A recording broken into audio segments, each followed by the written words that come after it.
Good day everyone, I'm Patrick Osorio from Region Networks at ngayon pag-usapan natin ang NAT traversal. So NAT traversal, ano nga ba ito at saan siya ginagamit? So NAT traversal or Network Address Translation, so ito yung ginagamit natin para ma-access natin yung mga internal devices behind a NAT router na meron tayo sa office. And saan siya ginagamit? Ito. So, sa example na to, meron akong office and house. So, dalawang location. So, sa office, meron tayong network. Ayan, may EG, may NBS, may ES switch, and then access point. And nakakonect dyan yung NVR, tsaka yung mga CCTV.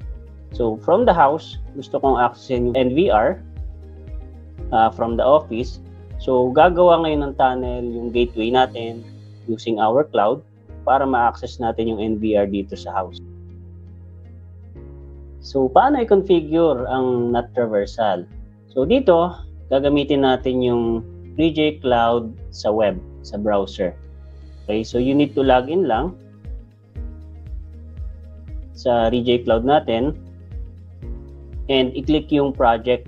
So, ito yung project ko. Meron akong CCTV demo dito. Ayan, meron siyang EG, may switch, access point, and dito nakakonect yung NVR sa network na to. So, paano i-configure yung NAT traversal? Punta lang ako sa device config, NAT traversal. Ayan siya. So, nakalagay dito, pwede tayo mag-add ng tunnel. So, add tunnel lang. Ano yung kailangan natin dito? Application name. Pwede ko ilagay NVR kasi NVR yung accessing ko. Then, type HTTP. Pwede rin HTTPS. Then, ano yung IP address ng NVR? Ilagay ko lang 192.168.100.254. So, kung kunwari ito yung IP address ng NVR nyo, so sa case na to, sa demo project, is ito yung IP address ng NVR na nandun sa network.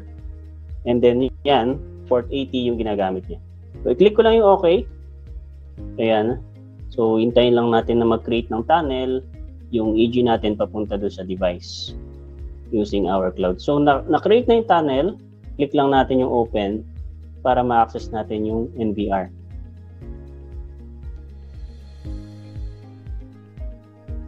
Ayan.